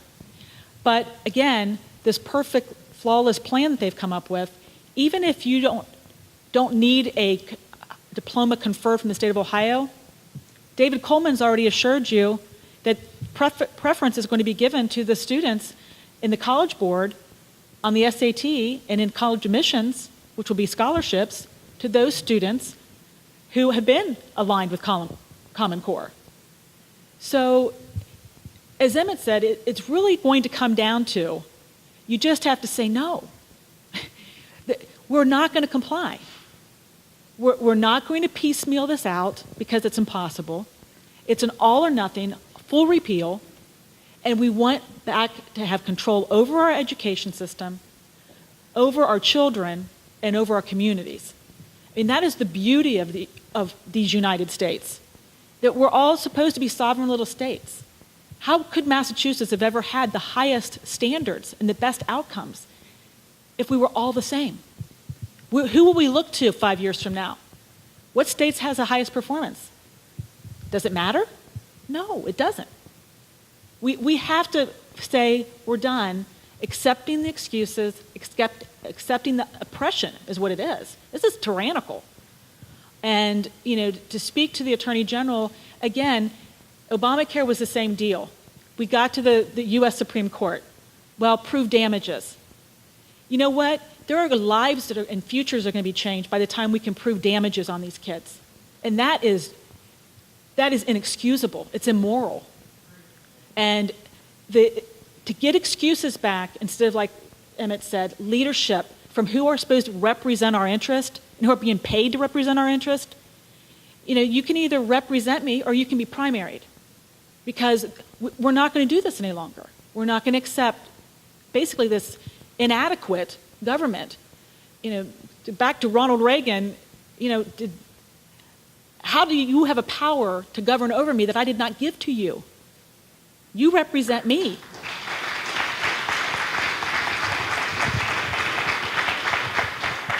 Yeah, the grantee of the Bill and Melinda Gates Foundation, I think to the tune of like $30 million over the last 10 years.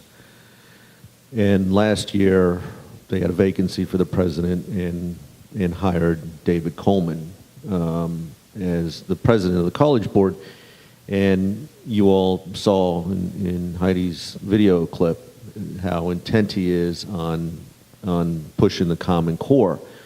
So what this means is that homeschool and private school children will have to learn to the learn to the test. They'll have to be taught to the test, or they'll risk not doing as well as they would have otherwise if it had been a classic curriculum. So it's a daunting task. Over 100 Catholic dioceses have signed on to the Common Core, and I don't think they know what they're doing. The bishops probably aren't even aware of the Common Core. Homeschool Legal Defense Association is one of the prime big national players that is fighting this tooth and nail. This isn't all doom and gloom, though. This movement has become, I don't know if you've been following it, but it has become the, I think in many states it is the most powerful grassroots movement, and that's all happened pretty much within the last year. It's the driving force in states like Alabama and Georgia. I think in Ohio, it's got to be the major grassroots movement now. It's happened very quickly, and legislators and governors are afraid of the issue, and citizens are pushing back. The Republican National Committee passed a resolution in April condemning the Common Core and the special interest involvement in that. And that's highly, highly significant. I mean, to do that resolutions committee, which was comprised of the state committeemen, many of them were going against their sitting governor. They were all going against the Bush family. They were saying no to the special interests in corporations that are heavily invested in this, like Pearson and Microsoft and ExxonMobil. I think it was an astounding resolution. And in Georgia, for instance, the legislation to get out of the Common Core had the votes to pass. And Georgia is a race to the top grantee. They're actually receiving money from the program. Legislation was going to pass, and Governor Deal said, if it passes, I'm going to veto it. No questions about it. Governor Deal's Republican. The rule in Georgia is that if legislation fails, is vetoed in the first year of the session, you can't bring it up in the second year of the session. So the sponsors pulled it. But the grassroots, and in those 2 or 3 months, the grassroots have been growing and growing. They got a resolution passed in 10 of the 14 state GOP districts against the Common Core. At the state convention a couple of weeks ago, the resolutions committee passed a resolution to get out of the Common Core, even though the governor sent somebody to lobby against it. All of the U.S. Senate candidates, GOP Senate candidates from Georgia, have come out against the Common Core, putting the governor in a rather awkward position. But I would say that anyone who isn't listening to the people and is trying to cut the people out of the process is in an awkward position, to say the least. So this is a powerful movement. It is in the last several weeks, it has gained hold in states like Iowa.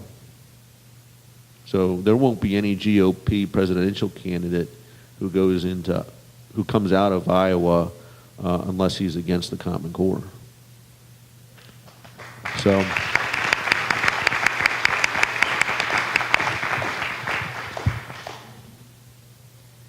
In Mentor, Ohio, the PHRCC test is scheduled for the first 5 days of school and the last 5 days of school. The understanding is that teachers' salaries for the next school year will be based on the improvement of these students during the school year. Is this true for all Ohio schools? I'm not aware of that being the case. I know my district has adopted Common Core, but that's about all they know. When you ask them questions, I'd be surprised if the school year that is critical in terms of meeting the timeline is the 14-15 school year. So if there are some schools doing it, they're a year ahead. Some of them may be farther ahead than, I only have my own local district for reference. My local district did not participate in the race to the top at a district level. There was two different types of the race to the top. There was the state level, and then the districts could also compete for district level funds. My district, they couldn't get the teachers union to agree to the pieces of that competition. All that really did was push off adopting Common Core. Those districts that had to adopt it or that chose to participate for those funds, they're probably a year or so ahead. But that's because they adopted Common Core two and a half years ago when they started the Race to the Top competition. There have been some, Bexley I know, there's a district in Southwest Ohio that were previously participants in the district level for Race to the Top who have pulled out and said there's not enough funds to make up even for the paperwork that's involved.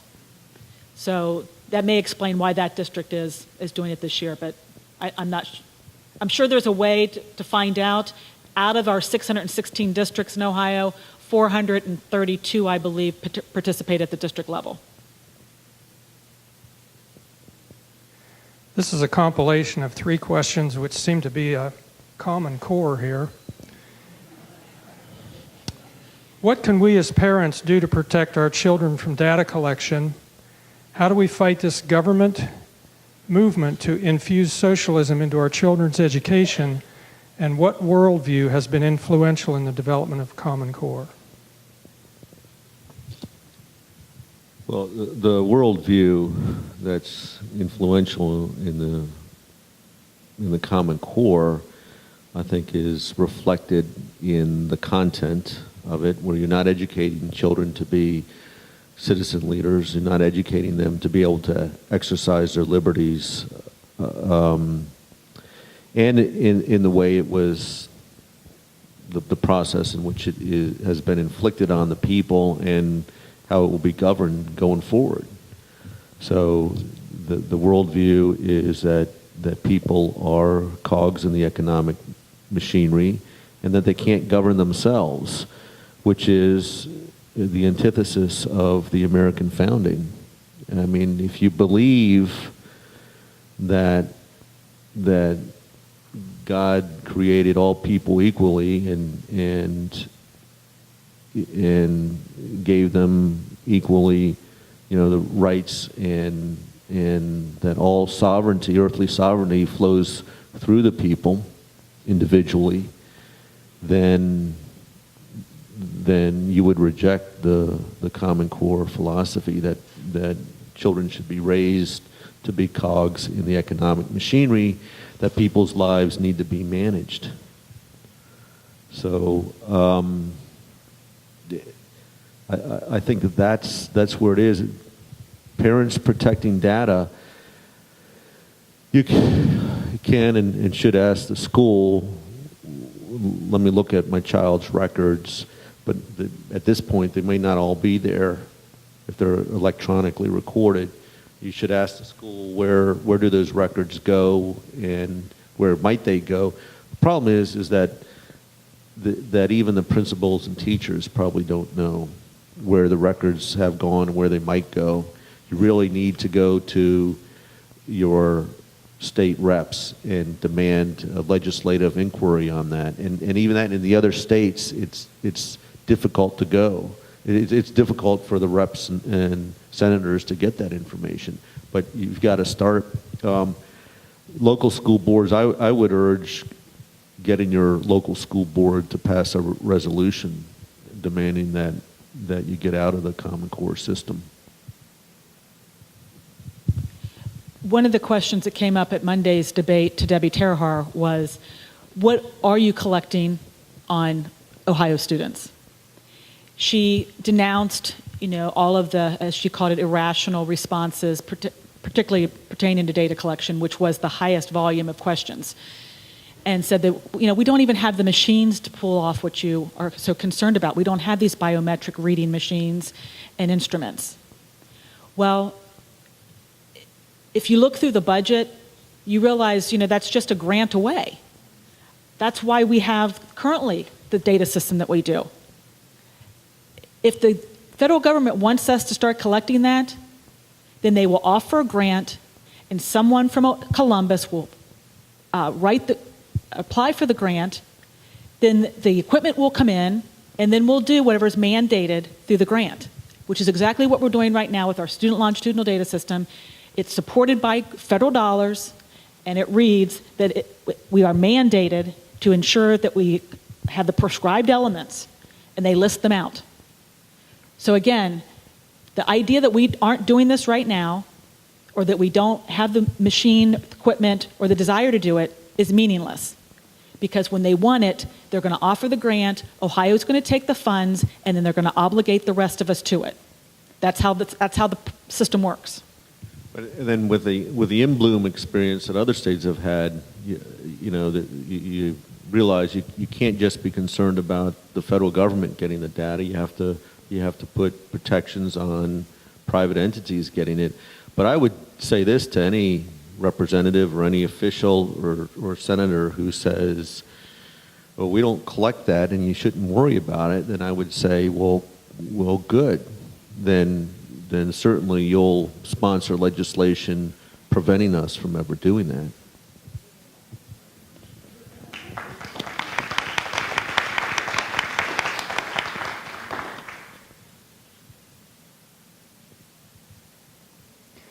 Shouldn't we petition state school board members also? And don't they need to agree to repeal Common Core? All legislative power is with the legislature. There's kind of an elitist push in different states to argue that state school boards have carved out special powers, legislative powers, and the legislature can't overrule them. But we've never, my colleague Jane Robbins and I have looked at various state constitutions, and we've never found that to really hold water. But getting back to the question, I would put pressure on every decision maker, your rep, your senator, the governor, the school superintendent, and the state school board. And I haven't said this before. I think I would tell them, look, if you don't see with us on that, please just resign and go home, because it's too.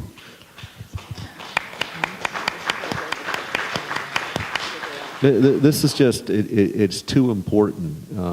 We've got to fix this now, and decision makers need to understand the urgency and the passion of the people, and I think they should be asked, please lead us out. If you don't have the courage to lead us out, or your beliefs are that we should be in this system, then please just resign.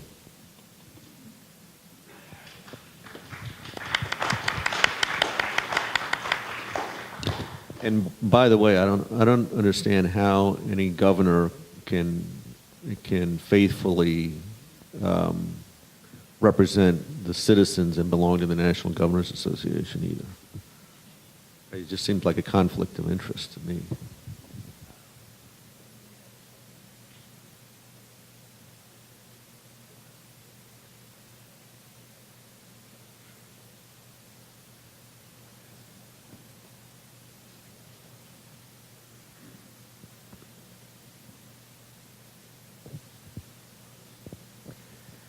Our last question for you this afternoon is from a mother, and it could apply to fathers, grandfathers, grandmothers, all of us actually. I'm hoping you will be telling us what to do. I feel like all I can do is be irate about it. Could we ask if there are any school board members or teachers in the crowd? We do have some. Could you summarize in layman's terms, as a mother, what exactly does this mean for my child? Well, let's talk about first what can you do. I would urge you to visit there's a website, truthinamericaneducation.com. It's Heidi and I participate in it. It is a network of people, moms and dads and think tank analysts and professors like Sandra Stotsky who are sharing information about this Common Core system, sharing research, and keeping each other informed. It's a nationwide network, and in almost every state there's a Common Core group that is almost always led by moms who are kind of reflective of the collaborative effort, collaborative paradigm of Truth in American Education, with the idea of raising awareness about this. And I raise that because in most states, every state, this effort, which is now a powerful movement, has been started by one or two moms, or I'm sorry, 2 or 3 moms. In Kansas, 2 moms. In Utah, 3 moms. In Indiana, 2 moms. And Indiana passed an excellent piece of legislation 2 months ago that I think will ultimately get Indiana out of the Common Core. Georgia, a handful of moms. So one person, this is showing one person can make a difference and can make a huge difference. And as to what it means for your children, I think, look, if this gets implemented, we're entering a new America. I mean, it's one in which the government, just by virtue of the information it has, is intimidating people. It is one, because parents have been reduced from being decision makers and people of authority. I mean, it used to be when a parent walked into the school, everyone knew that was a boss in the building. And now parents are marginalized. They're not decision makers. They're being made into essentially nannies. And how does that change the parent-child relationship? You know, that's one of the key ways in which children look up to parents, is the parents' influence and direction and control over the children's upbringing. These are profound changes that are going on in America, and then you get to the education content with children being raised to be cogs in the economic machinery. I don't think we want to be like France or Germany or Britain in terms of education opportunities. So this is a wholesale change on the American experiment. But it's transformation. But I think if you rise up and you show your children that you're standing at the constitutional line, defending them, defending their rights, then I think that's a positive development.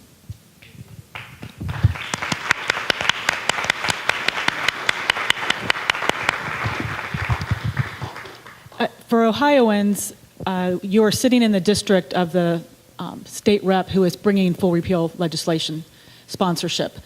We are currently waiting for the bill to come out of the Legislative Services Commission, and kind of on a prompt from Emmett when we were speaking a couple weeks ago, I believe the way to handle this, because it is so fundamental and it is the essence of who we are, education is a state function and responsibility.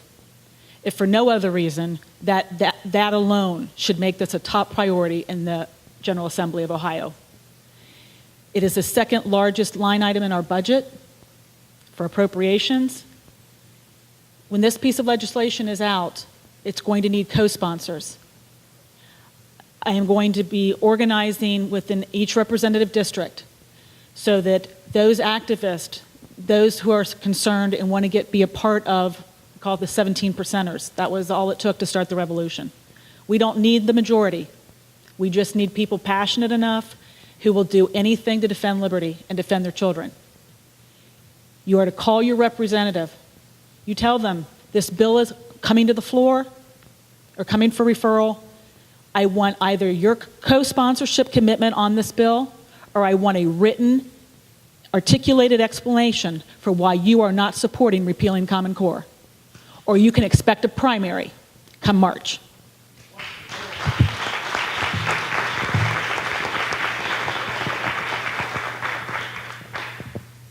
Really?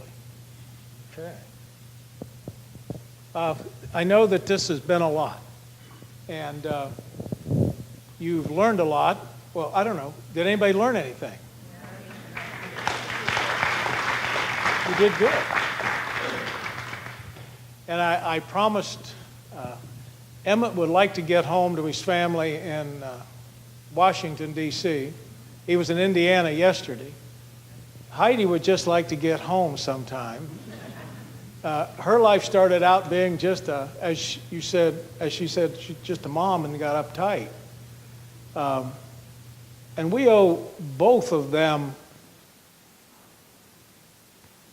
an enormous amount of gratitude and thank you for coming here today for us. We're here in Southeast Ohio and part of West Virginia. And we're just folks that care about our children and grandchildren. And Andy Thompson, who is in Texas today, he's gone, wanted very much to be here. He is behind this totally. So I hope that those of you who know the other representative in the other part of the district, her name slips my mind. Who is that? I'm not saying that. I see. Get my mouth washed out with soap. Debbie something. Okay. Maybe you can, what Heidi said, be a co-sponsor or give us a letter. And I think that should be pressed. And, you know, this is up to us. These are our grandchildren, and this is up to us. What Emmett said a little bit ago about taking down the scoring. I'm a product of government school. You want people excelling higher than I am if you want to have surgery or something. I mean, trust me, you don't want me doing it. I would use a hammer. So this is important that we do what we do. We are a remnant, but we are passionate. We remember our parents when they were parents. My granddaughter picked a girl up at school in Beaver Creek the other day and was told that when you pick her up, you will be subject to complete check of your car, your personal products, and everything in your vehicle and you. Now, as we just heard, that used to be when mom or dad walked into the school, it was, yes, sir, yes, ma'am. Now it's shut up and sit down.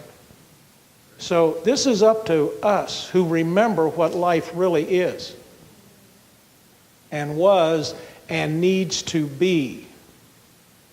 And I thank you all for coming out, and if you, Kadeen wanted to remind me, excuse me, the person didn't want me to mention her name, didn't want me to remind you that there are other websites, and I would ask these to give them to us, but I think it would be better if they give us websites that we should go to, and we will make all of those available to you on the email we're going to send out, and the website we're going to put up for you to read and go to and get the pertinent information.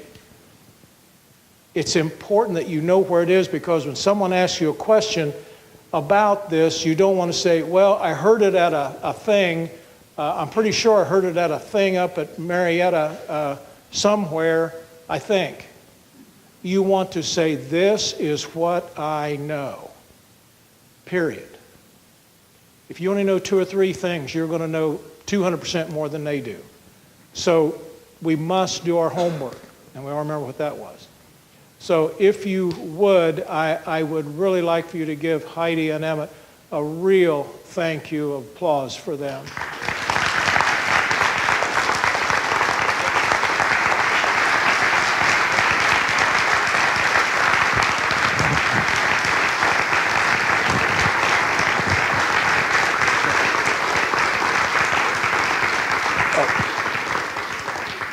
We're going to close. John's going to have prayer, and we're going to close. Let's look to the Lord in prayer. Dear Heavenly Father, we thank you so deeply for today, for bringing these tremendous people here, for giving us enlightenment, for giving us a path to follow. We ask that you would protect and bless everyone here as they travel back to their homes. Protect and bless Emmett and Heidi as they travel home. And bless their work, their tremendous efforts to restore some level of sanity to this insane world. And we know that ultimately the only sanity is in your Son, our Lord Jesus Christ, who so freely gave his life for us that we might enjoy the life that you have offered us. We ask that you would enlighten our countrymen, awaken them to the perils that surround them, and bring us into fellowship with your Holy Spirit. And we ask these in Jesus' name. Amen.